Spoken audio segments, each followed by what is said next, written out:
presented by Bounding into Comics. Hello, Bounding into Comics. It is another Thursday for Skytalker. I guess I'm Skytalker. I'm Stephen Kent. It's good to see you all. This stream is our new regular kind of recurring Star Wars talk and analysis show. Be Thursdays at 9:30 p.m. Eastern. And it's going to be going off of, well, what's in the news. So, the good, the bad, and the ugly for what's going on with Star Wars, but also just doing some topical deep dives, looking into the extended universe, looking into what they call legends, going over some of the new shows, and then just doing, again, like topical stuff, alternate timelines, talking about some fan fiction, whatever's trending. So excited to be doing this. There's a lot to talk about, from The Mandalorian and Grogu to Ahsoka Season 2 getting greenlit. But we're going to do it with a friend tonight. So I'm happy to introduce ace pilot Tony Kinnett from the Daily Signal, a wonderful publication associated with the Heritage Foundation in Washington, D.C. Tony, thanks for joining me after the birth of your second Skywalker child, and taking some time out from that to talk Star Wars. Oh man, I actually have an extra reason to hop on with you because I found out yesterday that there were alternate cuts of the Kenobi series. And I don't know if you've ever heard of this, but last night I stayed up while I was holding my son, and which is a great feeling to watch Star Wars while you're holding your kids. Nothing beats it. And I watched. That's what it's all about. Have you heard of these alternate cuts of Kenobi? Is it the Snyder cut of Kenobi? Kind of. It's called the Patterson cut. And what this guy did is he took the first season of Kenobi and he condensed it into a 2.5-hour movie, and he changes a few small things, and they de-age Anakin in the episode 2 scene. It was amazing. And you know how I feel about the Kenobi series. I stood up at one point. I loved it. And I guess there's a different individual that's making a more advanced cut of it with a lot, like they used to work for LucasArts. Dude, I'm all for these fan cuts. This is incredible. So, all right. So you stood up for the Patterson cut, or you liked the Obi-Wan series? Because I don't hear that often. The Obi-Wan series I did not like, and I say that as someone who loves Ewan McGregor. I love, I thought there were a lot of great elements. Again, in the last fight with Vader and Kenobi, when Anakin saying, "You didn't kill Anakin, I did." Yeah. Like that phenomenal scene. And no one does that better. It's the callback to Ahsoka fighting Vader in Rebels, right? Mm-hmm. Which is another phenomenal fight. Again, a Filoni masterpiece right there. But in a different setting in Kenobi, the Patterson cut of Kenobi had me standing because I kind of watched it just, it's probably not going to be very good. I'm skeptical of this stuff all the time because this is worth it. They cut out so much of the B plot. Seriously, like they cut out. There's no chase in Tatooine at the beginning. There's like very little weird stuff. Mm-hmm. They cut out 90% of the garbage. I mean, really, I was like, wait a minute. There was a whole awkward scene in Inquisitorius and all this other stuff, and they do some other cool stuff too. Like when Kenobi's hallucinating on the mining planet. They do some cool episode 3 callback. It's pretty neat. I will send it to you. We were talking. So I've been told about this and I forgot about it. I forgot to watch it. I never did. And now I'm gonna make a point of this because I have heard same kind of thing, which is that this story made more sense as a standalone movie. There's no chase with Leia that's weird. It's just like her kidnappers are in the movie for like a total of like 5 minutes. Yeah, it's just perfect, as they should be. And the cut down on Reva's backstory. Yeah, I won't tell you about Qui-Gon Jinn, but they fixed that. They fix it. How do they? Oh, yeah. Okay, well, I'll answer the question if you want, but it might be a bit of a spoiler. I'm not like a big spoiler guy. Like, just tell me how do they fix Qui-Gon Jinn in a fan cut? The point where Qui-Gon Jinn should talk to Kenobi is in the fight with Vader when he's piled with rocks. That's the point where he should be spoken to by Qui-Gon, and that's when Qui-Gon speaks to him. and reminds him to focus on the here and now and things like that. And then at the end, you're like, well, why doesn't Kenobi kill him then? Because Kenobi should know, like, he's like, Anakin is kneeling, he's broken in the suit. It's clear Kenobi could just end him there. And Qui-Gon whispers in his ear, he is the chosen one. He will bring balance to the Force. And it's he reminds him. He reminds him, like, the Qui-Gon still believes in the prophecy. That's one of my favorite things about the Obi-Wan Qui-Gon relationship, and it's outlined pretty nicely in one of the new books from Claudia Gray, Master and Apprentice. We've talked about this book a lot. Qui-Gon and his interest in fortune telling, in prophecy, it was really alarming to Obi-Wan. Like, Obi-Wan really hated it. He didn't understand it. He's not very by the book Jedi. He's a by the book, stuff. A rules follower. And the Jedi Order, like, we often think of them so much as mystics and seekers and curious people, but at this point in the Jedi Order, I mean, they're like practically secular. They have a connection to the Force, but their interest in sort of the bigger picture, it's like it's been stripped out, completely sanitized by politics and corruption and bureaucracy. And that even goes to the fact that they didn't think that Force ghosts, right, that living after death was possible, as well as that you could never prophesize the future in any way, shape, or form. It's a very interesting dynamic that changed from what was implied in the movies and the novelization, versus what Filoni kind of expounded on in the Clone Wars, and some of the other producers and writers kind of delved into, because the way that the episode 3 book reads, and the way that it appears in the movie, is that the dark side Sidious was so crafty and so powerful that he created this bubble around the Jedi that diminished their power. Whereas the way that Luke hints at it in episode 8, and the way that the kind of the Clone Wars and other series kind of point out, they say, well, it was actually the Jedi that did it to themselves through corruption and politics. And it's like, I don't know if that fits, because Yoda was the most spiritual of them all, and his connection with the Force and his power of the Force, and I don't know if it fits as well. I get what they're trying to do. It's a view to take. I don't know if that was as wise. I can live with it. But the whole, well, the Jedi actually lost because they were arrogant. It's like, well, the reason they stated that in the book was because the Jedi had spent the entire 1,000 years since the Sith War, basically preparing to win that same war again. And that was the arrogance, not politics as much. I don't know. I know that you have kind of more of a positive outlook on that view than I do. I've just never really, I don't know. I feel that's kind of a cheaper take on it. I don't know. I'm not sure if I have a more positive outlook on that per se. I've just always wanted to know more about why Jedi, such as Dooku, didn't see a future for themselves there. And I know there's a book or two that can offer some answers to that, but the Jedi's fear of projecting into the future, which is understandable, because as soon as you try to project about the future and tell what's coming around the corner, you'll prophecy. Yeah. Well, you'll seek to control it. If you have a prophecy that's circulating throughout the Jedi Temple that tells you that the economy is going to be bad next year, right? Then any responsible person would then seek to try to mitigate what is coming down the pike, which is also selfish attachment, right? Yeah. Absolutely.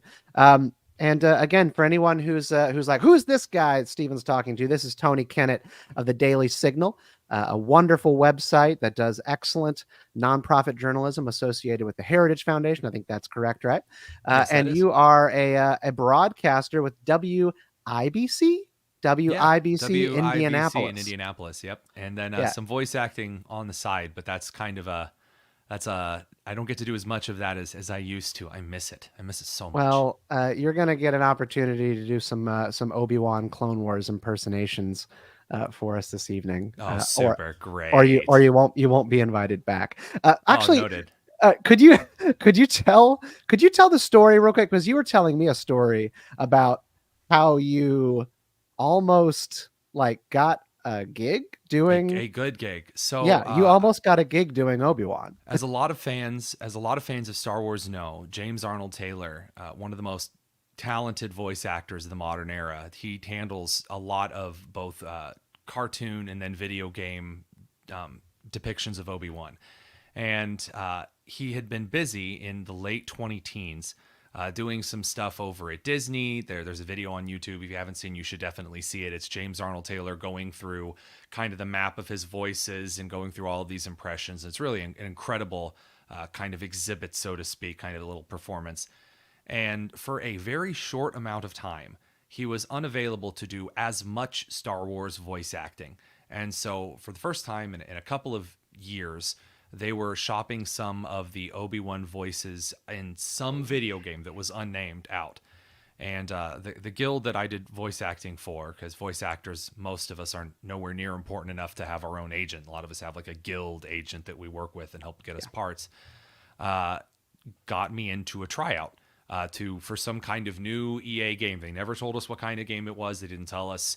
I mean, it could have been a virtual card game or something, where like there's a voice line for the character. But they had us read all of these just insanely goofy voice lines in the test runs in Obi-Wan's voice. And I'll never forget, one of them was, Anakin, the Jedi Council will never stand for such frivolity. When they see what you've done, they'll be very displeased. And I'll never forget that one. Of course, the hello there. And just those kind of mixing James Arnold Taylor with Ewan McGregor as best I could. And I got through several rounds, and the email list got smaller, which was promising. And then January of 2020, going into February, I was really excited because it looked like we were down to the last 2 or 3. I couldn't tell if it was 2 or 3. One of them, I didn't know if it was like an assistant. It didn't have an EA or one of the Lucas Films address. And so I was just kind of waiting, and then COVID hit. And suddenly all of the people were at home. They were locked at home, and all of the voice actors who were doing other gigs or shows or things were suddenly available. And so we weren't needed anymore. Whether they canceled the project or whether James Arnold Taylor was available, we never found out. And I never did find out what game it was. But I like to think, and at least somewhere deep in my heart, that I almost got to be Obi-Wan in a video game, which would have been just I believe the it. height. The height. I believe you almost made it. No, that's just incredibly cool. That's incredibly cool. And I guess that's one of the unfortunate ones for COVID, right? You didn't get to be Obi-Wan because James Arnold Taylor had to go back to work. But that's okay, because I still have hope in my heart that someday I will be just a random Imperial officer extra in the background. Like that's the dream. That's all I want out of life. Yeah, I mean, that's more possible than ever these days. The 501st has had a ton of gigs in a lot of the new Star Wars shows. Well, they're certainly making a lot of them. What do you think about Ahsoka getting a second season? Yeah, so this is one of the important news items. You can find kind of the rundown over at Bounding Into Comics. A couple articles up about this. So I'm a PR guy by day. Like I do public relations, I do damage control and communications. Sure. And we've been tracking this complete catastrophe with Charmin Obaid-Chinoy and the Rey movie. I mean, this snowball of horrors has been going on for about 2 weeks after her old clips talking about enjoying making men uncomfortable surfaced in the CNN interview on New Year's Eve. Nobody has been saying anything good about future Star Wars projects. It's just been chaos. And then they come up with an announcement. The Mandalorian is going to lead the slate for cinematic releases, directed by Jon Favreau. Dude, that shocked me. I was surprised. I was very surprised by that because there hasn't been much in the way of teases on this. And the name, The Mandalorian and Grogu, strange name. Also, I don't know. It just feels like something that came out of nowhere in a way that they were like, we weren't going to announce this for 6 more months, but announce it now. They're fireflying it. I think this is going to be Serenity. I hate to say it, but I do, because there's nothing else to do. Explain the analogy. Well, they had, Serenity, the wonderful, wonderful, wonderful, amazing space Western series Firefly was cut short after a movie killed off some of the main characters and left kind of nowhere for the series to go. I mean, there were some places, but it kind of tied up all of the loose ends because they reached a point in the seasons in which there was very little left to do. The show had kind of become, it hit Scooby-Doo disorder, which is where every episode's the same. Yeah. And Mandalorian has hit that point. There's the minor plot with the Darksaber and other things that are kind of in the background, but they have teased too much of the big events in the galaxy going on for Mando really to do much else other than just kind of someone the other day was telling me it was a lot like Skyrim, and it was just like very basic RPG questing at this point. They were either going to go talk to some NPC, they were going to do the fetch quest or kill this X number of mobs, and then that was the end of the episode. And so it feels like this movie's going to close it off because there's nothing really left for them to do. And that's a shame. Yeah, it's funny because I have a lot of theories about what's coming in Ahsoka season 2, which we can talk about since you mentioned that. But I've got nothing for Mandalorian and Grogu. I have no idea what this could be about except to move the Mandalorian's story ever closer to Thrawn re-entering the galaxy. So you have parallel stories that can be told here. And again, I'm a little bit muddy on exactly how the timelines are aligned, but Thrawn just leaped out of Peridia and is headed back to the galaxy as we know it, which is the home of the Mandalorian, Grogu, Luke Skywalker, who they have now successfully de-aged and put in training action sequences. I think that the best thing that can possibly happen, and the most likely, is that this is going to be the introduction to a conflict with Thrawn and a weird kind of like Heir to the Empire redo, an attempt, 10 years late to try to do this. I think that this is kind of what's going to happen. And I think Luke Skywalker is going to be part of it. Interesting. I haven't really thought of it like that. I don't know if I don't know what to think about it. Like, wager my. What else could happen? I think that's where the next season of Ahsoka is heading, because they've somehow propped Ahsoka up to be the spiritual antagonist to Thrawn, which is incredibly. I don't know how they're doing this way, but they're like propping it up in this way, it's very strange, but. I'm interested in seeing what they do with it, because you and I have different perspectives on kind of how. I don't know if spiritual antagonists are thought. I don't know if I agree with that. I would say that in this season 1 of Ahsoka, they definitely laid out Thrawn's not intimidation, but like his interest. I am dealing with the apprentice of Anakin Skywalker, who I served with in the Clone Wars. He knew all about Anakin. He knew all about Darth Vader. So he's very intrigued to come across Anakin's learner. But he is going back now to a galaxy with the New Republic, Mon Mothma and the likes, where Anakin actually has a child running around building a new Jedi Order. And so it seems to me that Ahsoka is going to be going in a different direction. Ahsoka's story, I think it's going to stay focused on Peridia for quite some time. That's what I believe. I actually think Thrawn's story is now jettisoning into the world of the Mandalorian and possibly a Luke Skywalker revival. That's such a weird. So now that would be a lot of different things that would be going on. Oh yeah. I mean, there'd be a lot of different things going on in that movie because again, there are a lot of plot lines that need to be tied up between the Mandalorian, the Mandalorians, and Grogu. And then how Luke fits into things, how the New Republic fits into things.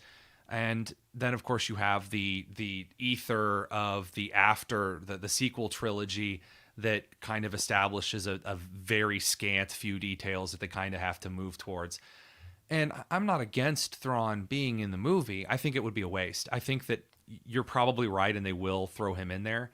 But I think that Thrawn is kind of the last card that Disney has at the present time where they can take an established character in the Star Wars universe because they can't make new characters to save their lives. They can't. I mean, Ahsoka proved it. Every single character is made out of wood.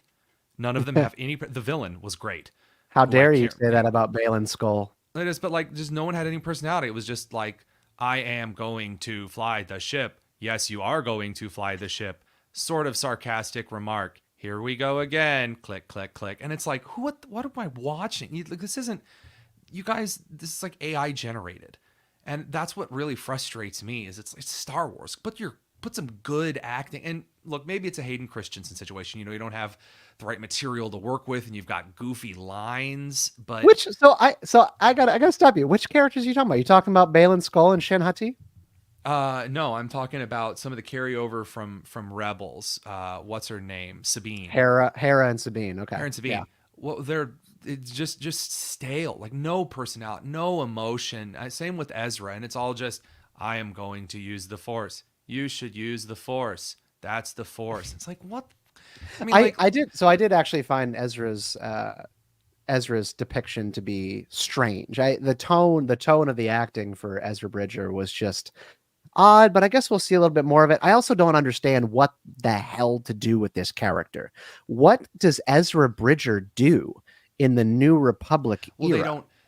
So there are things called harsh realities, and you have to make characters face harsh realities when you're writing fiction. You have to. And the best author that comes with these terms is Rick Riordan with Percy Jackson and the Olympians. So in the series, Percy Jackson, whenever there's new heroes that enter the field and there's a new pantheon theology that he explores with characters, the old characters interact with the new ones. And guess what? They don't always like each other. And they get into conflicts, and that allows for more character development. Sometimes it works and sometimes it doesn't. And sometimes it itches in the back of your mind like a thorn. But nevertheless, that has to be done. Star Wars has a serious problem in the new continuity where it's like late Marvel term. They bring a new character on screen and they like dangle them in front of your face for a few minutes. And then after their time in the spotlight is done, they're like a weird one-liner block of wood for the rest of the time they appear in canon. That's what Luke is going through. I mean, it's like, do you have a home? Is it This nice is what there? happens when you make movies and shows by committee and focus group. Really, though?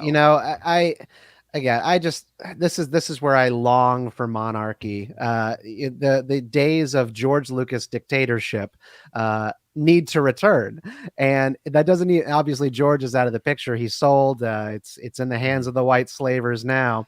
It's too late, but making movies and shows like this, it just doesn't work. I mean, but even Ahsoka's character had no emotion. She exuded very, very little emotion for her character compared to the Clone Wars. If you look at, and you can say, well, she grew up, and it's like, okay, well, growing up doesn't mean you're devoid of emotion. You may display deeper emotions, but it's like they took, again, a block of wood, not at all like Snips in the Clone Wars, and just made her go, more. It's like, what is this? Like, her conversation of Anakin should have had tears. It should have had like deep emotion coursing through her, because she's gray. She's not part of the Jedi Order anymore. She should be, why are you here? What's going on? Is this my mind? Are we actually in Mortis? What's going on here? Is there something weird floating around? I don't understand. And he's just like, you have so much to learn, Snips.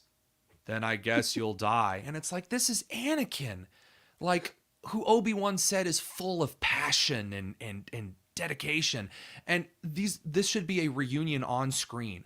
And again, they even did it better in Rebels. She's like, I won't leave you. And then Vader, like, you see the eyes turn yellow, and he's like, then you'll die. And there's menace in the voice. And this is like they bastardized James Earl Jones through a box of cream of wheat. It's awful. It's bland. And that's my honest problem, is it's like, I just want to see passionate characters engage with the universe, because that's what's fun. Well, Sorry, I feel like I didn't mean to go on too long there. It's just, man, it irks me. When I think of passionate in the Disney era, I think of the complete catastrophe of the performances of Daisy Ridley and John Boyega, where they were all passion with crappy dialogue, with no substance, and no substance. They could just yell and scream and be angry and just be like, hyped. It was kind of, again, like Rey and Finn behave like kids playing Star Wars in the backyard. They're like, "We're in a Star Wars. We're doing Star Wars. How would Star Wars be? How does it? What is it like? What does a Star Wars actor look like?" And it's like kids playing in the backyard, So botching it. Obviously, right. it just doesn't feel real. I And think that's a that the shame. way that And that's it's a shame Rosario because Dawson those are Ahsoka does it is the right way to do it. it's a shame because they're very talented actors and actresses, and I don't buy into the whole thing that I think that that Adam and Daisy and the rest of the cast were There is just like the world's nobody who has ever greatest said Adam actors. Driver failed, as an Right. actor with They Kylo they Ren. gave they did pour their hearts into it as best they could. It was just complete hot unfettered Bring me my garbage from chip. starting in The Force Awakens. Sorry to everyone who likes Force Awakens, but I don't know. I got to tell you, man. The reason I don't like it's like the pendulum swing. And the best part of Revenge of the Sith is one of the best parts, other than just phenomenal parts of the whole movie, is when Anakin is giving, like, he's screaming at Obi-Wan, "I hate you." And he's Mhm. crying and there's sweat pouring down his face. And it's like, that is Hayden Christensen, who is throwing his life into that part, who threw his life into his choreography for lightsaber combat, whose face muscles tore when he was in a fight with Dooku. Like, that's acting that comes through. But you can't act without substance. In Ahsoka, there is some substance there, but it's like she's just very stoic, very, "Oh, Anakin, I don't understand." It's like, this is the pivotal moment in your character development, if there were any character development for her, which, there isn't. Mhm. But like, if there were, this would be it, right? You are having an out of body experience, because if it's all going on in her head, this is just as stupid as Ben Solo forgiving himself for killing his dad. But like, if this is not an in-body experience, if this is actually her communicating with Anakin's Force ghost, as they kind of hint with the ghost at the end, right? Isn't that like the last scene, like Anakin's ghost standing somewhere? Mhm. Yeah. So like, if this is truly she's speaking to the ghost of Anakin, there's a lot of implications here. There should be a lot of emotion. If he really is pulling from the dark side to show Vader, and like, oh man, Yeah. then there should be He's passion a split spirit. Yeah. everywhere. And I don't even care about that the clone troopers looked goofy. People complained about the fact that the Phase 1 clone troopers look goofy because they're not CGI. I don't care about that. I care about what do the faces of the characters look like. And what I'm saying is this: before Dave Filoni starts digging into, well, we've got Mortis and what is it? Is it Abeloth, or how is her name Mhm. pronounced? Yeah. And all Abeloth. of those new rumors and things, before you start creating demi deities like Rick Riordan does in Percy Mhm. Jackson, which again takes it further away from what I would argue George Lucas originally intended, and we can talk about that. No, In my opinion, we'll dig in, but definitely where he began. Yeah. yeah, that, I mean, maybe get the characters being characters first. The reason people want the original cast back in scenes is not because you want to see Luke Skywalker. It's because you want to see the cocky kid that became a man, and all of the emotion that he displayed through the series in dark moments. And honestly, not even through speaking, just through the look on his face, contemplating things, hearing voices. Like, people want more of that. And instead we're getting really beautiful landscape shots and People wood want plank actors. people want what's in their imaginations. Uh, you grow up like wanting Han Solo, Luke, and Leia to have another movie together and be adults and, again, be like more grown-up versions of themselves, but there is no movie that could have ever been made where it was gonna match what people wanted. I don't see it. Now, if George Lucas was the guy who made it, then it would have legitimacy. I He could have done whatever he wanted with a bringing back Han, Leia, and Luke and working in the late 2000s to de-age them, and people would have accepted it and liked it. But absent the maker, I just don't see anybody could have made a Luke, Han, and Leia story that would have been accepted I don't because think it's that not their story to tell. I don't think that it needed to be a Luke, Han, and Leia story. I'm talking in terms of An cameos. appearance. You need to have moments when Luke appears in which it is Luke on the stage. So Mahler and the Everframe a Pause crew call him Mhm. Jake Skywalker, because it's not the same Yeah. person. It's just not. It may be the same actor. It's not the same person. And this is my problem. At some point, very few, and I mean a few, scenes with the new actress from Mon Mothma. There are some scenes when it's perfect. She's dead on. Same emotion, same stoic grace, same undercurrents of energy that came through in what she's talking about. And then at other times it's somebody totally different. I'm not even talking about using a different actor for the same role, but if you're going to pull in a cameo, again, the same people like Rex. It's not that you see a bald dude who's a clone. It's the comedy and the swagger of a soldier. They got to be the character. And realistically, I would say that the cutesy father like, oh my god, sitcomness between the Mandalorian and Grogu is what the character that we loved. Like, that was some character development. And that's what you want to see interact with a new character. You want to see good characters interact with the old characters, and you want the energy to match because they're well written. And even, as we were describing kind of what could happen with Mandalorian and Grogu, and I'm offering kind of a view that they're going to intersect with Thrawn coming back from Peridia and Luke Skywalker possibly getting engaged on all this. I mean, this is incredibly fraught territory. The Mandalorian was safe and fun when it was the Mandalorian and Grogu.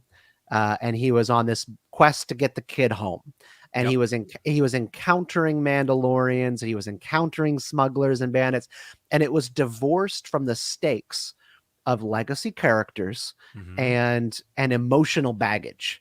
Star Wars cannot, I believe, succeed with intense emotional baggage. It is a franchise that is too bogged down by people's expectations and their childhood dreams. You can't handle emotional baggage. You can't handle emotional baggage by committee, and you especially can't handle emotional baggage just by the weight of the IP alone. Disney has no idea how to artificially create like genuine continuity and I'll just use the proliferous word.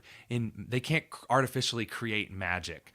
And they say they can, but the box office as well as just the quality of their last several series and movies have shown that they have lost that, because they don't know, they genuinely don't know why people watch movies anymore. They don't. They think it's car keys. And you see this in the comments of people who are mad that Andor didn't have lightsabers. Like, it was so boring. And it's like, why was it boring? Because it didn't have a space wizard. And then these are the same people that always use it that, well, I don't know why you're complaining about this show. After all, it's just magical space wizards. And it's like, yeah, but I mean, you would have a problem if it, like, Luke put on a diaper, married Chewbacca, and flew through space like Superman. Oh, wait, Leia already kind of did some of that. But, like, people understand that it doesn't, the world building matters. And in a world where now they're getting ready, I'm going to say it, they're getting ready to ruin Thrawn. And it upsets me, because Thrawn was a villain that was written like a classic literature villain, who had motives that were totally different than a lot like the modern Disney villain who's like, I'm bad because I don't like dancing. And you're like, why? Are you the villain from Footloose? And they're like, no, I just don't like dancing. That's me. I'm a villain. I'm bad. Don't ask questions. Just consume product and then get excited for next product. See, there you go. Exactly. Consume. Yeah. I to take this back to Ahsoka season 2, and we were talking about Mortis a little bit. I think that's why people generally liked what was going on with Baylan Skoll, is he was a villain or an antagonist of sorts that was hard to pin down. Fallen Jedi turned mercenary, but he's not in this for Thrawn's, war and bringing chaos back to the galaxy. He is searching for what he says is the beginning and the end. He's looking for Mortis, which brings us to the end of Ahsoka season 1 with Baylan Skoll alone on the hand of the Father, which is a closed fist at the end of season 1. And then Dave Filoni, we get a tease of concept art that was posted by a Star Wars Twitter account of concept art for season 2. The finger is pointed. I wonder if there's a change or if it's just a concept art difference. And Ahsoka is standing on the end of the Father's finger, backed up by Sabine Wren. Presumably they're looking for Baylan Skoll and trying to find out where the heck he went, because Ahsoka and Sabine are stranded on Peridia just as he is. And Shin Hati's there too. So they're going to try to find him, see what he's up to. Now, the show ended with him looking out into the distance, a mountain with a light coming out of the top. We've seen that in the Mortis trilogy in the animated Clone Wars series. Now, we have the father, we have the son, we have the daughter, the deities that were introduced still in the George Lucas era of Star Wars in cooperation with Dave Filoni and the guys behind the Clone Wars animated series. But I learned today from Star Wars Theory, I had never heard of Abeloth. I did not read the Fate of the Jedi series that was coming out in the 2010s and the 2012 book, which was the Fate of the Jedi Apocalypse. So this is an era of history right at the turning point, right at the sale of Star Wars and Lucasfilm to Disney Corporation. These stories are coming out, and I was like, oh, timeline. The Mortis trilogy happened in 2011. It was a year before. And so now you've got, the old EU storytelling going on. This incorporates Luke. It incorporates Mara Jade. It incorporates the Solo twins. And it also incorporates the Mortis gods, which I didn't know such an intersection existed. In my mind, and this is like a generational thing, I think, because I was, I don't know, 2012. I was just became a parent in 2012, and I was raising my kid. I was pretty disconnected from Star Wars. A new movie was, rumored to be coming out after Disney purchased it, but I was no longer kind of like consuming stuff, and I wasn't watching the Clone Wars. I just had no idea that like the Mara Jade, Yun Sung Vong, Jason Solo era of the EU intersected with the Mortis gods. I kind of thought of them as like separate headcanons. No, the Clone Wars canon was when Disney started to shift away, or that series, the animated series, started to shift away and move on to kind of a different back canon, away from the grittier reality that were the original Clone Wars era novels that were like, oh my gosh, war, like it's, oh Lord. So there's a reason I think that you see this final canon. It is because Star Wars ran out of places to go. So when you run out of places to go, you have to explore the nature of what makes up the world. And this is what a lot of people think world building is, and it is not world building at all. Oh, okay. Because I want to let you continue, but like that's kind of what Baylan Skoll in Ahsoka was referencing, is that he was exhausted with the war of light and dark. And I wrote this article for Bounding Into Comics, I don't know, like a week ago, about like Baylan Skoll is also tired of Star Wars. That is why he exists, because he is tired of the Star Wars. So he's gone to Peridia to find out goofy.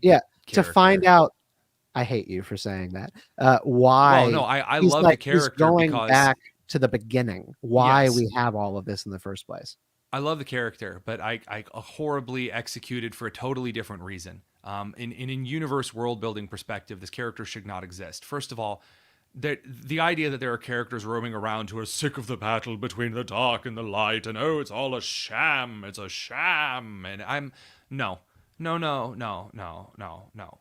one in universe actually believes that. And that's one of the reasons that episode 8 came across so cheaply. It's like, oh, well, light is always dark, and they'd always one rises up to meet the other, and that's what balance of the force means, is that actually there's always...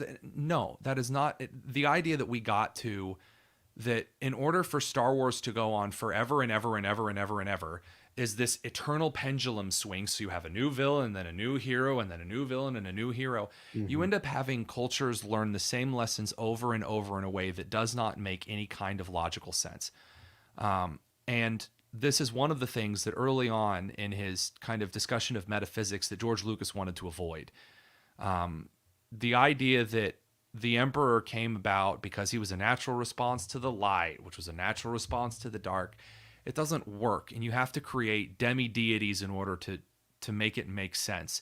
because it doesn't logically function that the Force is an energy field constantly going back and forth. No one can actually bring balance to the Force. Did you watch the Anakin's not Avatar: The important. Last Airbender? And I did. all that? Yeah, because I mean, when you're talking about that, I'm reminded of Vatu in the Legend of Korra series, Right. where they introduce the deity, the great spirit for darkness and chaos, which is like, just because chaos and order are things that exist doesn't mean you have to personify them. Which you is don't what- you don't have to personify them. And this Yeah. is what Star Wars ran into. This is the problem, because it was very clearly defined what the Force was. And even with the midichlorian things, there was almost like a scientific element that kind of worked. It wasn't perfect, but it worked with the original energy field proposed by Obi-Wan, and it kind of worked. And based on those things, there didn't have to be anything else. There are enough mysteries in the galaxy. There's enough strange things. There's enough danger. There's enough all different kinds of sin to investigate and to solve and to work through. So many cool things you can do. But they ran out of characters are getting more and more powerful. And so you ran into the Superman effect, which is it's like, okay, well, there's nothing left for Superman to fight. Okay, well, now we're going to create super duper supervillain who's like even worse for him to fight. And eventually you have Superman fighting like the archetype of evil super god.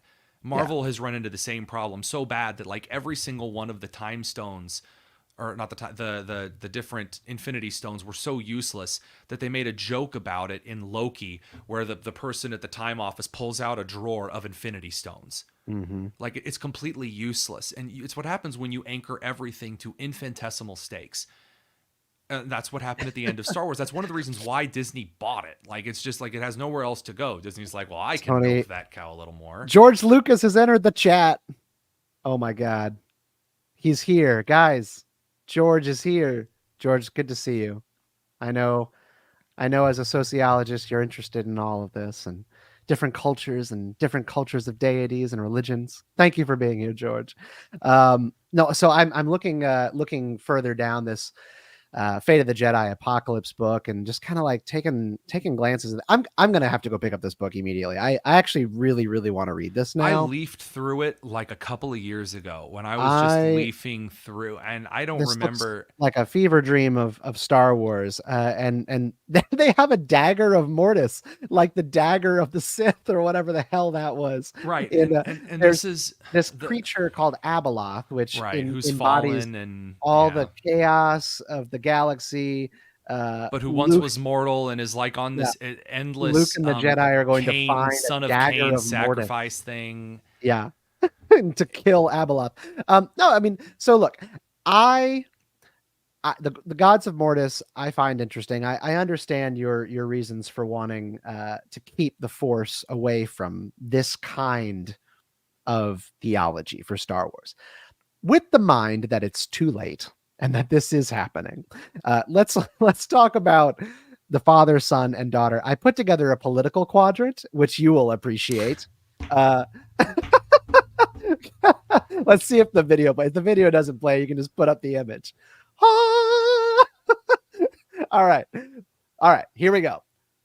This will explain everything. So the father, son, and daughter are what most fans know and recognize if they have not read these weird, obscure books that incorporate Abeloth.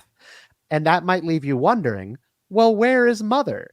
According to the Fate of the Jedi Apocalypse, Abeloth was a human, sort of like, again, like one of these people who fraternized or slept with one of the Greek gods and then carries their child and wants to become a demigod themselves or something. As you do. Yeah, she's with the father. She mothers the son and the daughter. She curbs some of their worst instincts, inflames some of their other ones. And then she wants to become immortal because she is aging and everybody else is not. She apparently like immerses herself in the pool of knowledge or something. So, again, we're just ripping straight from, taking the fruit off the tree in the garden, and wanting access to knowledge. But then, of course, she becomes wicked, evil, monstrous. Immediately, what I'm seeing here is the devouring mother archetype, which isn't. I mean, that's what this looks like. It literally looks like the devouring mother, the toxic femininity, archetype of I will nurture you, love you to the point of smothering you, killing you, poisoning your food so that you're too sick to ever leave home in the comfort of my care. I mean, I honestly, American culture right now is in the throes of devouring mother sickness. You know, that is what is killing our culture and killing a lot of these movies and killing Hollywood is the devouring mothers are running the place. But I find it interesting that Abeloth really does represent this. And so I put together the quadrant. The son is the dark, the daughter is the light, the father is neither. He is not darkness or light. He is order. He maintains a status quo, and he can beat the shit out of both of his children until he doesn't, right? He does get stabbed in the back.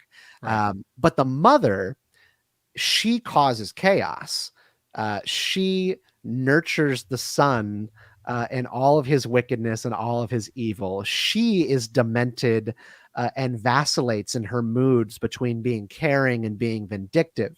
So there's nothing that's been said in Star Wars about the father being order and the mother necessarily being the opposite. But I was like, oh, it's the political spectrum, right? Well, authoritarian, libertarian, liberal, conservative. They'll definitely go into it. But the key issue that I have with the deities isn't really even that you have like an order versus chaos, darkness versus light, which I think, again, I love looking into the difference between darkness and light versus order and chaos and exploring the different ways that you move on that spectrum within kind of a universal moral dynamic. I think it was one of the really cool things to explore in the war between the Republic and the Separatists.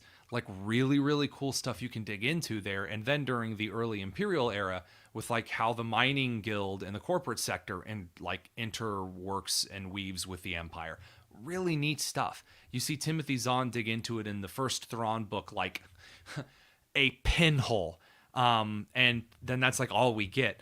And a lot of that stuff is really, really incredible. So neat to look at.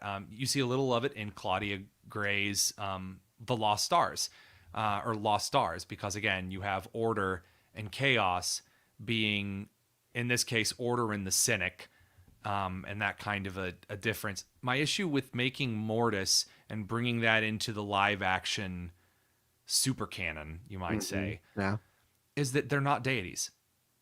And they're not deities because they're demi-deities. Actual deity includes not just omniscience, not just omnipresence and omnipower, but omniscience. And if you remember in the Clone Wars that the father discovered Anakin was the chosen one. He didn't know Anakin was the chosen one. They brought him to Mortis and Kenobi and Ahsoka to figure it out, to like confirm it. God would know. Yeah. Wait a minute. So like she can be eternal, all-knowing chaos because she can look introspectively, right? That's the chaotic part of the dark side. But yet the father can be order without outward knowledge. So you have inward knowledge that is not balanced with outward knowledge. Like this is looking at the Matrix trilogy. This was Agent Smith was the ability to look ever inward and Neo's ability to look ever outward. They were in balance with each other. And so this is kind of where it falls short. If you're going to do, this is where I'll actually punch at George Lucas a little bit. If you're going to do all of the exploring human mysticism, do your homework. Because if you bring this in sloppily, the universe is ruined. That's the reason there are 850 bajillion different DC Comics universes. And Marvel has run into the same problem. And we're all left trying to make sense of it, you know. Which is a shame, because you didn't need to do it. You don't need to have looking for God. And it's not even God because it's demigod.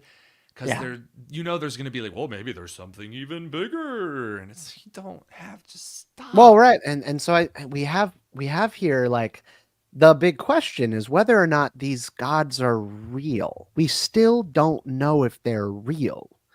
They can be real in culture. They can be real in people's minds. But, you know, is Ahsoka and Baylan Skoll going to encounter them physically or in some kind of vision or apparition? Or are they going to discover that this is literally a mystery that cannot be solved? I don't know, but this is why I say I don't think that Ahsoka's leaving Peridia.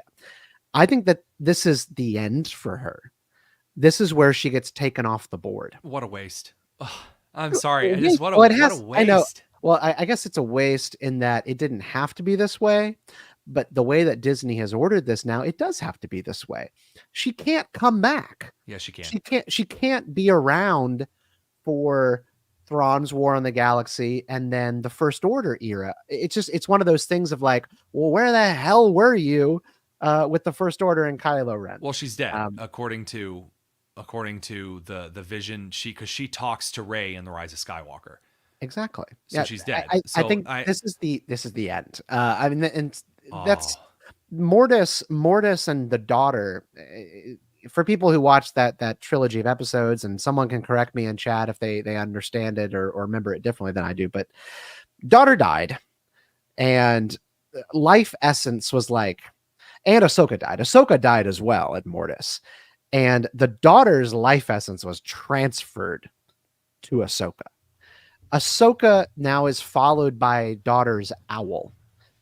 The owl that followed her around now follows Ahsoka around. We've seen it now in Rebels. We've seen it in Clone Wars. We've seen it in live action in The Mandalorian and the Ahsoka series. She is daughter, or that is at least where she is going. She's going to fill that role. But what that even means, we don't know. Because who the hell is son? There's like a new son every year. This is as dumb as Sokka's girlfriend turning into the moon. Don't get me wrong. It is like that. I enjoy like, again, really folky stuff. I've had a lot of fun studying like earlier Native American theology. Yeah. But there comes a point when you cross the bridge in certain universes from, well, there's a mystical element here, so therefore we have to go Dungeons and Dragons 5th edition crazy with it. Mm-hmm. It's like, no, you don't. Like it. So the reason that I bring that up is because in the last 10,000 years of this galaxy, there are far too many universe-ending events happening in the span of a year. And it does not work. It doesn't fit. And so it comes off as very, very cheesy. Like all of a sudden you have Christological catalysts that are running around the galaxy and Luciferian catalysts running around the galaxy all at the same time, all at some core focal point. And it's so unnecessary. There's so much about the universe that we don't know they could do. Good God, they're going to do anything at all other than allow Luke Skywalker and Anakin Skywalker to talk. They will do anything. They will do anything other than allow Luke to learn about his dad. They'll do it. They won't let Ahsoka talk to Luke and ask honest to God questions. Hey, what was my dad like? Oh, no, I'm sorry. I have a lot of standing and looking into the nothing, the trees to do. And Luke's like, I'm sure there's a sunset somewhere I got to look into, I guess. I probably need to die for no reason on a cliff on an island. So and that is a way that you could do fan service slowly. If you want to you want to do some key jangling, do that and put some stakes at hand that are totally different. They're total huge areas of the galaxy we haven't talked about. God, bring up the separatist thing again. I mean, there's so much to do without digging into demi-deity. This is where you and I maybe diverge. Is just like when you talk about the things that they could do, Anakin and Luke having some kind of weird conversation. To me, it's like the fan service thing where they're like, "Oh, you want candy, Star Wars fans? Here's some candy. Take that, Anakin, and a little vision to Luke." Like we're children that need to be given the sweets. You don't think that they could have Luke hit a low point in the new universe? Whereas they could do something very, very risky and big picture, like digging in on the Mortis gods, which George Lucas did have a role in helping to give us. So you work with the material. But it didn't work the first time. Work? Fate of the Jedi. Fate of the Jedi flopped. Okay, well, because those are some of the lowest rated Clone Wars episodes according to audience score. Because they're not good episodes. I actually have no doubt, but I do not care about audience score on obscure websites. Those episodes make me not really like it. The very first time that I watched them, I quit watching Clone Wars for like a couple of months. I had to come back to it because I was like, "This is the dumbest hell. Why are we doing this?" It's like the C-3PO and R2-D2 episodes. I'm like, you don't need to make them have their own special mystery high stakes adventures. Not every but isn't that what a serial kind of space drama should do is like have little serialized episodes where the droid goes on an adventure. Like I if don't have a problem with you a can't do droid going on an theology, you adventure. can't do a droid adventure. What can you do? The stakes matter, and what the characters do matter. C-3PO had adventures in episode 2. And you can have adventure. I mean, but like a C-3PO adventure seems more diplomatic to me. Him discovering something and doing a little investigating sounds more his speed as a protocol droid than wandering the streets of Coruscant. Like that's just, I'm just saying that it doesn't have to be key jingling to bring together. I would rather see characters come together and not have a movie together. Again, the conversation between Anakin and Obi-Wan, where Obi-Wan says, "I'm sorry for all of it," and his voice actually dips out into like a more Ewan McGregor, even more than Obi-Wan, and it catches in his throat. That's fan service, but it's appropriate. It's appropriate because there's a if you're gonna have a big battle and you're gonna do it, then have the lines. Introducing new gods and recontextualizing the Force for the umpteenth time and digging into it's like there is no momentum in the Star Wars universe that is not exceptionally artificial, that pushes it in this direction for the individual who I'm just wondering. I mean, I know that you find this interesting, and that's great. I mean, seriously, I'm not patronizing you. It is cool that you find this interesting, but this is the kind of stuff that should be explained in a book, not like in a mainline Star Wars series where these characters with a limited lifespan on the shelf could be doing things and doing like cool things. I don't get to hear the actors and actresses communicate with each other in the book, but I can see it on screen. And so instead of communicating with some CGI god person, she could be like saying, they could be fighting in some kind of a situation. Thrawn completely outclasses them, and now Luke is completely flat-footed, cut off from his friends, and Ahsoka's not being helpful because she likes doing things the way Anakin did them. And so just some like short line like, "Your father was never this difficult," and like just that's it. And that's it. And then Luke's like, "Wait a minute, my father," and then like the scene's totally gone. They never address it for the rest of the episode. That's development. We got that. We got that in Boba Fett. She Tell me more. So there's a scene where Ahsoka encounters Luke Skywalker. It's one of the Grogu training sequences. Yep.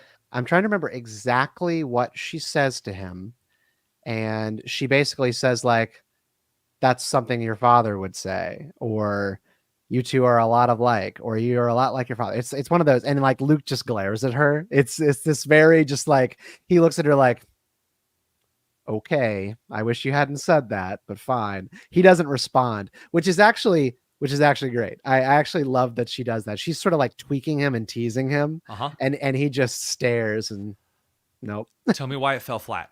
I don't know. Is this a video that plays or is this a picture? But I liked it. I thought it was great. So the reason it fell flat is because a bit of character broke through. Even the CGI couldn't hold it back. Like a bit of character broke through. It's like, oh my God, levity. Oh my God. Like in a movie or in a show, there's a moment where they stop and they're like, "Hey, like this thing, inside joke, the kind that people have." And everyone was like, yeah. It's like Steve Rogers going, "I understood that reference to the flying monkeys." And it's like, yes, I have something to latch on to. That's not, why are we stacking these damn stones? What are we doing? Building temple like stone? Like, okay. I mean, it's cool visual, neat, but if you're going to have characters, then you have to give them something to latch on to. The fact that it's a CGI Mark Hamill, it ain't doing it. I mean, that's my point here. There's a difference between fan service and like genuine character interaction. It doesn't need to be a whole adventure with them together, but like little bits and pieces that would be natural. Like that would happen in this universe. It makes sense to you. It makes logical sense to you. Do you not, when seeing someone after a really long time, reference things that you two have done together before? That's the way it goes. Immediately go right back into storytelling and best hits. So when there's something else that we really wanted to hit, I can't remember specifically. I don't know. I think that was about it. I kind of could have swore there was Mortis.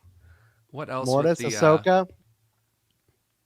I know that with the new stuff that's coming out, a lot of people are really weird and concerned. What are you hoping for though? Because there's a little part inside, there's a little glimmer, little fire that's like, man, I really, really hope that there's this. Oh Lord. I mean, I think what we just went into is what I am hoping for. I am hoping for more opportunities to understand the workings and the ways of the Force.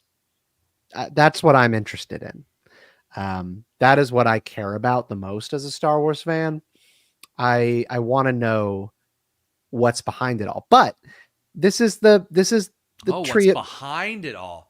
An Well, actor this of is the Force. Interesting. Huh. well. I mean, this is why it will never. This is what humans screw up. We want to know everything. We want to know the truth, and if we can't know the truth, we will make up our own truths, and we will war against nature itself. We could we could get into the weeds on that, but like That's you know, no, I don't think that's as much as that weeds. I that's think that's a what very good point. that's what has gone. What you're identifying has gone wrong with the Mortis thing, is that it is trying to ascribe sort of a theological order to the Force that doesn't fit. Um, I do, however, like I kind of subscribe to, like, I think that it's fun because Star Wars works for just like as a composite of all the world's faith and theologies. You I think lost me I, I hardcore think there. I think it can fit. I don't like the idea of so my daughter has a there's a toy that she really likes to play with, and it is this kind of like a hammer, this little, like, for a xylophone. Mhm. And I love watching her experiment with the xylophone. She has a toy piano, and this is this little tiny toy piano. And sometimes she'll hit the hammer on the piano and play with it. And she's a little rough with this toy piano. And it's fun because she's learning how this little toy electric piano works. And we just got a baby grand piano. It's a 1938 Cable and Sons baby grand piano. Beautiful. Mahogany and maple. It's gorgeous. Just got it serviced on today. And she got up on the piano bench and started treating the baby grand piano in the same way. And she got in trouble. And we were stern, like, no, this is the night. You don't treat something this nice with this much candor and abandon, because it's a 1938 piano. Once you damage it, it ain't coming back. Like, Cable and Sons is not a company anymore who can send us new parts. Yep.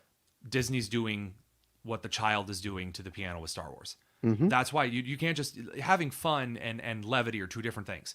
Carelessness can be fun, but carelessness with wedding china is far different than carelessness with paper plates. And carelessness in how you throw out with the Force and the deities and the hyperspace jettisoning into ships, and the who can talk to Rey, and oh, there's a bifurcation of the Tesseract with the 2 or 1, and like it, you're just throwing stuff at the wall and hoping it sticks, but you're throwing like china at the wall and it's smashing. The most valuable IP in the world. That's what I'm saying. Is it's like it's look, what I love to see, like an honest to goodness like episode where Anakin is like kind of mentoring Luke in the way that Obi-Wan sort of did a little bit, and goes through frustrations as a mentor and a Padawan, sure, but that's an affective need that would cheapen the series objectively. That there's not necessarily a need for that, because that's not how Anakin operates. I There's feel like just a difference in that kind of every so Tony, respectfully, I feel like everything that we put out there, we also then kind of argue against. And I feel like everything that you say you want, you then make a case against, which is everything gets cheap. Everything cheapens it. Star Wars is cheapened by its continued existence. I mean, I don't see a story that you've laid out that you don't think would detract from it. Andor. Because why? I would say Andor, and I would say the spans of 10 years in which 10 to 20 years between the fall of the Republic and the age of the Rebellion, in which there are no high stakes? The answer is So that the Rogue stakes need to be One, lower. kind of Rogue One, Andor, filling in the gaps of I'd like to see Imperial. things from the Empire's perspective. We talked about this before. I would like to see why the Empire's good in some areas. That wouldn't cheapen it. That would add a lot of depth. The Why good is is the good is a point of view. We were going to talk a little bit about good as a point of view tonight, but we're already pushing an hour, so maybe that will have to sorry be about that. No. This has been fun. So no, I take your point. So you kind of want to see more of explanation, behind the scenes kind of stuff in the Imperial era. Yeah, I want to see more of like the rest of the galaxy flushed out. And to clarify this one point, when I say those are things that I want to see, I don't really want to see like a huge bulk of interaction between Anakin and Luke. I think that there have been missed opportunities where characters could have interacted in a way that people like and added richness to the Star Wars universe that don't have to be done like a very awkward, Timmy meets Jimmy Neutron Power Hour cameo thing. I don't think It's just it needs that much. The thing that rubs me the wrong way about that direction is Gotcha. that kind of what I guess I'm laying out is that I like the Star Wars mysticism. Like that's what I enjoy and get a big kick out of. There are different like Star Wars fans who like different stuff about it. Like we were talking about this That's a couple true. of weeks ago on Skytalker, where there's a huge difference between your Mandalorian cosplayer and your Jedi cosplayer. People who cosplay Mandalorians and join the Mandalorian mercs are like the type of Star Wars fan who are like, everyone wants to be a Jedi. I'm different. I'm a Mandalorian merc. And I feel like it's that way with people who want to see Jedi stories and Force lore stories versus Imperial bureaucracy stories. And I guess I'm just not as attracted to the God is dead era of the Star Wars galaxy, which is the Dark Ages, the rise of the Empire, where we're going to learn about, how they go Mao Zedong on the galaxy, and we see how government works. I want to see the hunger and the searching and the desire for meaning in the galaxy. Now you can get that in the Dark Ages. You saw that in Rogue One with the Force Mystics. I'm losing their names. The Guardians of the Wills. Yeah, the Guardians of the Wills. So there was like a little bit of that, but I don't know. I think that's like the different strokes for different folks kind of thing. I like your perspective on, that sounds very like podcast video essay. Let me put it this way. I like where you're coming from on like what you are saying is and what you value in Star Wars. I think I understand in a little bit different way. I disagree even more though with the everything has to be cheapened. And here's why. You can investigate mysticism in any era that you want. Pick your poison without cheapening by investigating the kinds of sins and aura of the Force. I'm saying how the Force was originally portrayed matters. And creating demi-deities to account for the fact that you've tied too many things to stakes and that you don't have enough imagination to create decent investigations into mysticism, so that you have to create, this is the father, this is the mother, this is the son, this is the daughter. And it's like, wow, that's real original. And yeah. The counter to that is, well, George Lucas was trying to sum up all of human mysticism. And it's like, okay, but then he picked one. And now we're backing up in reverse and we're going in a different direction. And now we're getting in a bigger vehicle, i.e. the live action Star Wars. And now we're backing up and we're plunging ahead again. And it's like, that I think cheapens it, not investigating mysticism. The Guardians of the Wills were really cool. I really liked the idea of looking into prophecies in Master and Apprentice. That's mysticism. I mean, you had some kind of weird, the Kyber that's not Kyber stuff. That's cool. Prophecies in the Republic era were part of the mysticism of the Jedi, and Dooku was very much shunned for that. Right, but you don't need space neutral Odin to do it. Yep. Nope. And we have gotten that. Star Wars is I don't want to say off the rails, people, but it is in uncharted and dangerous territory and at risk of everything collapsing in on itself. But that is why we do Skytalker every week. Maybe, Tony, you can take us out here because you've got the Obi-Wan impression. So Tony Kinnett needs to say thank you for watching Skytalker. May the Force be with you. Thank you for watching Skytalker. Oh, I can't. Hold on. I got it. I'm not in the right zone. Anakin, you've been watching Skytalker again, haven't you? Anakin, you've been watching Skytalker yet again, and you'll have to pay for it. Tune in with us next time and have a great evening.